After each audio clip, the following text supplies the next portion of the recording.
नमस्कार दोस्तों, स्वागत है आपका हमारे चैनल पर।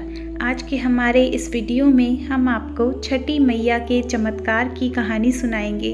यह छठ महापर्व की एक सच्ची और अनोखी कहानी है। अगर आपको ये कहानी अच्छी लगे तो वीडियो को लाइक कीजिए। साथ ही अगर आपने अभी तक चैनल को सब्सक्राइब नहीं किया है तो सब्सक्राइब कीजिए, बेल आइकन दबाइए जिससे हमारे हर वीडियो की नोटिफिकेशन आपको मिलती रहेगी। तो चलिए शुरू करते हैं। बहुत समय पहले की बात है। एक परिवार में एक माँ, उसका बेटा और उसकी बहू रहते थे। बूढ़ी अम्मा छठ माता की परम भक्त थी और वह हर साल छठ माता का व्रत किया करती थी। परंतु उसकी बहू नए विचारों वाली थी। वो पूजा पाठ में विश्वास नहीं रखती थी। एक बार जब बूढ़ी अम्मा छठ माता की पूजा की तैयारी कर रही थी, तब बूढ़ी अम्मा का बेटा उनके लिए आम की लकड़ियां तोड़कर ला रहा था और पूजन की सामग्री भी बाजार से खरीद कर ला रहा था। तभी बूढ़ी अम्मा की बहू अम्मा को देखकर हंसने लगी और कहने लगी कि अम्मा, दुनिया कहाँ से कहाँ पहुँच गई। लोग चांद तक पहुँच गए और आज भी आप इतनी अंधविश्वासी हो। पढ़ी लिखी बहू की बातों का बूढ़ी अम्मा पर कोई प्रभाव नहीं पड़ा। बूढ़ी अम्मा तो अपनी ही धुन में मस्त थी। जब बूढ़ी अम्मा पूजा करने को तैयार हुई, परंतु बहू ने कहा कि माई, ये सब बेकार है। इस उम्र में 3 दिन तक भूखी रहोगी तो बीमार पड़ जाओगी और अपनी सेहत को भी बिगाड़ लोगी। भूख प्यास से न जाने क्यों लोग खुद को सताते हैं। नई बहू के ये बातें सुनकर उसके भोलेपन पर बूढ़ी माँ मुस्कुराने लगी और कहने लगी कि अरे बहू, शादी के बाद मेरे संतान नहीं हो रही थी, तब मैंने यही व्रत किया था।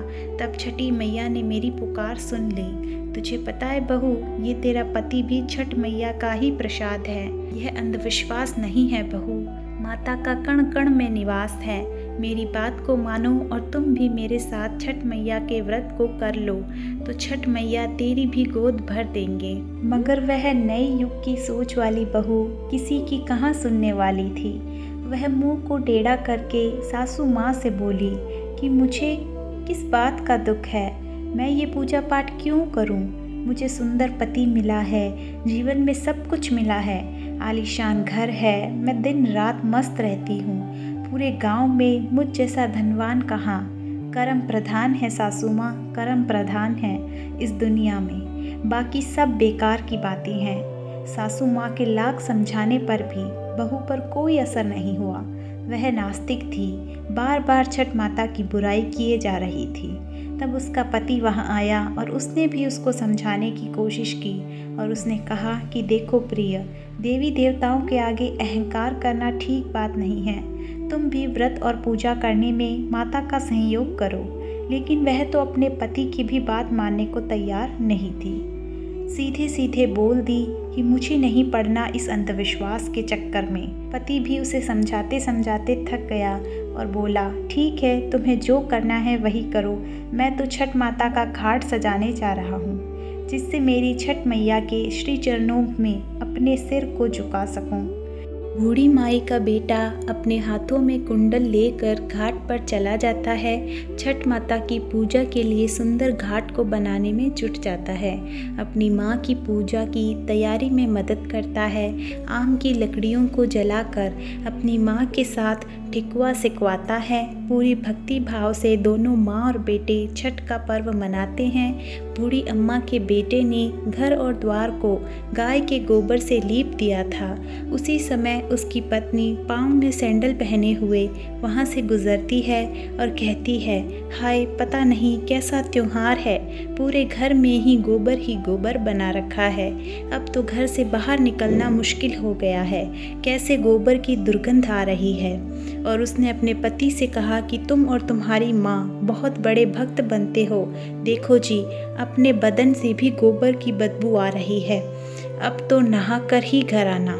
बहू की बातें सुनकर बूढ़ी अम्मा बहू को समझाती है कि अरे बेटा, तुझे नहीं पता कि गोबर को तू जब दुर्गंध कह रही है, उस गोबर में बहुत से ऐसे रसायन पाए जाते हैं जिसके लीपने से घर की बहुत सी बीमारियां कोसों दूर हो जाती है।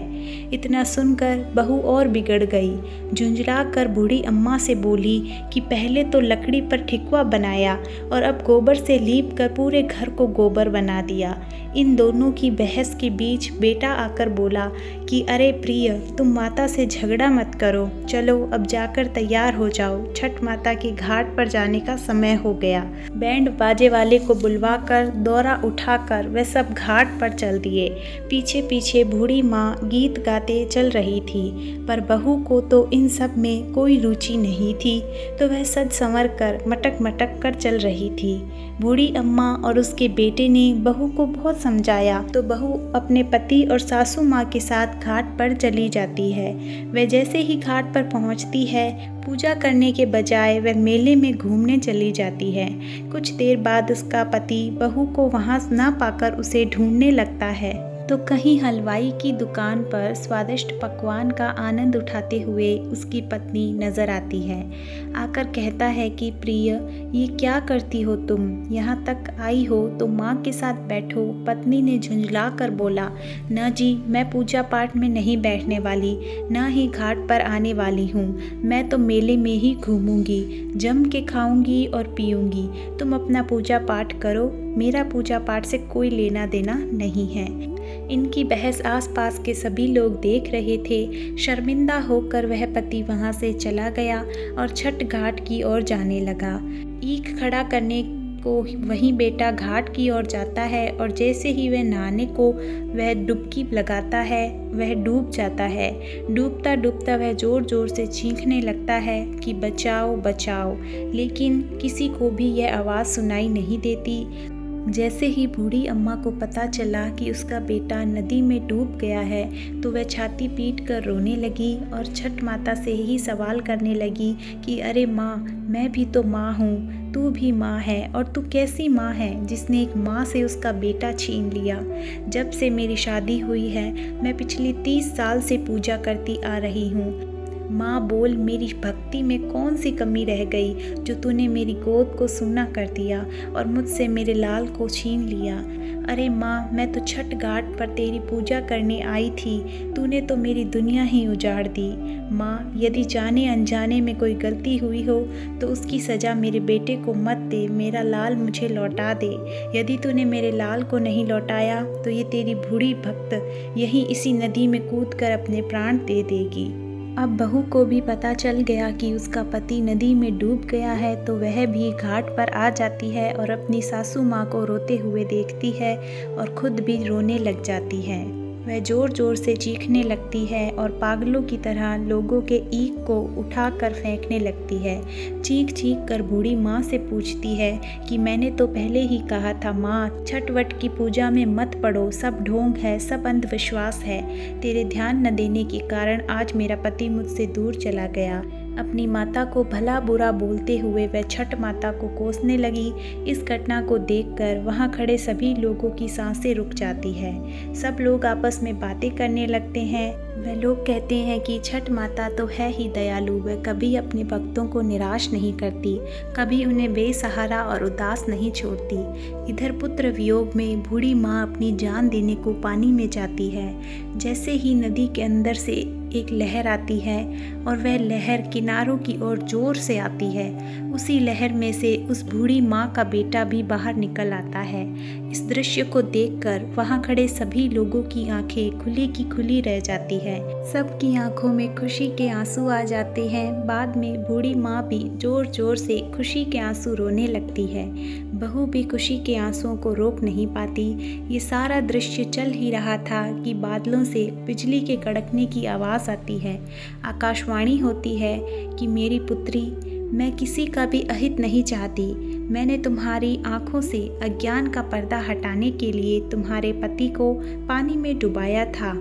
पुत्री, मैं सदैव अपने भक्तों की रक्षा करती हूँ। इस कलयुग में जो भी भक्त मेरी पूजा सच्चे मन से करता है, मैं उसकी सभी मनोकामना को पूरा करती हूँ। इतना कहकर छठ माता अंतर ध्यान हो गई। वहाँ खड़े सभी भक्तों ने छठ माता के नाम का जयकारा लगाया। सास, बहू, बेटे ने खुशी खुशी मिलकर छठ माता की पूजा की। बोलिए छठ माता की जय हो। धन्यवाद।